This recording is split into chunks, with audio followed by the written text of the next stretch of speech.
Knock at the Cabin is a new suspense thriller directed by M. Night Shyamalan. The same M. Night Shyamalan that you either love or hate depending on what movie we're talking about and which decade he made it in. This is apparently based off of a book called The Cabin at the End of the World or something. No, I haven't read the book. I feel weird that I'm a huge bookworm and there are so many movies come out that are adapted from books, and like more than half of them I haven't even read. And this film has a talented cast: Dave Bautista, Rupert Grint, Jonathan Groff, Ben Aldridge, just to name a few. So the premise for this movie is that these four individuals show up with these strange weapons at this cabin where this couple and their daughter are vacationing or trying to get away or something. After these four individuals break in and tie these people up, they inform them that they have to make an unimaginable choice. They say you have to choose to kill one member of your family, and if you do it, you can save the world, and if not, it's the apocalypse, and we are here to stop the apocalypse. We can't force you to do it. You have to make the choice yourself. As I kind of alluded to in the beginning, M. Night Shyamalan is a very polarizing, very divisive director. He is the epitome of a hit or miss director. Now, when he hits, it is like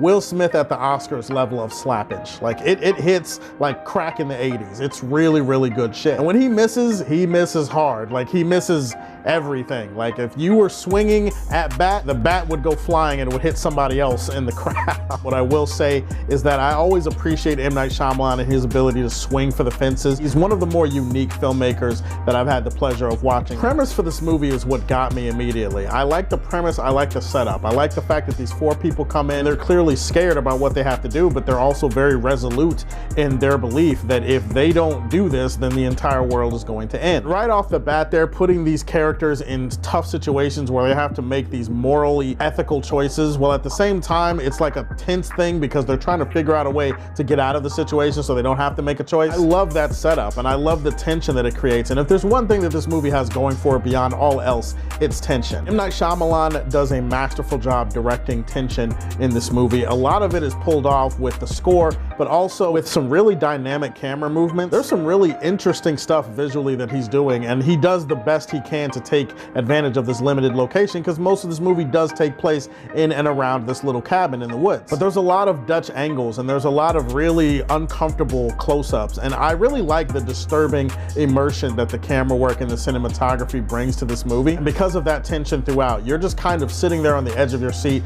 You're not sure what's about to happen. And that's exciting and that's entertaining, and I think that absolutely carries the movie, at least through like the first half of it. I don't think this movie would even hit nearly as good though if it weren't for not only the performances, but especially the performance of Dave Bautista. Dave Bautista is incredible in this movie. If you wanted any more proof that Dave Bautista over the last few years actually takes his acting craft a lot more seriously, this is just one of the latest examples of it because he has such a presence in this movie and it's such a good performance. Every time he was on screen, the movie was just way better. In the end, you take an interesting premise, an interesting setup for a story, great performances, great tension, great suspense, and you get a great movie, right? Well, you don't necessarily get a great movie. You get kind of a good one, and then you get kind of an underwhelming one in the second half. One of the issues I have with this movie is that there are a few too many conveniences that start to pop up within the plot over the course of the movie, especially from like the second act onwards. Now again, I've said this before, almost every movie has some of these conveniences in it, some of these plot contrivances. You can kind of just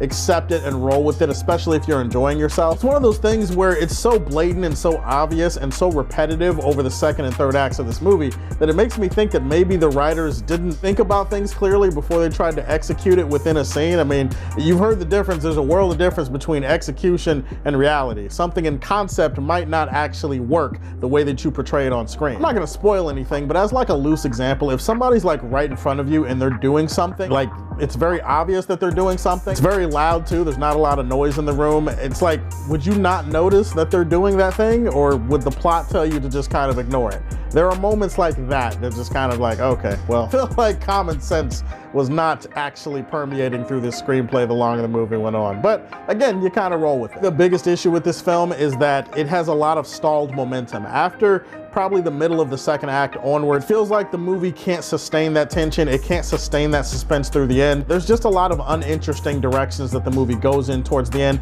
Very conventional, very straightforward. That's like the opposite of what you come to expect from an M. Night Shyamalan movie. Maybe it's the expectations that he builds up in you from his previous films, but ironically, I think that if he had more of the M. Night Shyamalan twisty stuff going on in this movie, it may have made the ending of this movie hit a little bit hard. I just think the movie kind of ends with a whimper, and it should have ended with a bang. I haven't read the book, but I've heard that the ending in the book is actually a lot better, so maybe I should actually check that book out and then come back to this review and then retroactively make it a worse movie. Overall, I did enjoy Knock at the Cabin. I think most people are gonna have some fun with it. I just feel like it's a movie that was on the path to being great, and then it, like, I don't know, sprained its ankle or something halfway through, and it just kind of limped to the finish line. Knock at the Cabin was a pretty entertaining watch. I'm gonna leave this one in the Daily Planet. Tell me, are you gonna see that movie this weekend? And what is your favorite M. Night Shyamalan film from the last decade? Give me that in the comment section below. Please like and subscribe to the Superfan Show, and if you like what you see, tell me how you feel, and stay tuned to hear more from the Man of Steel.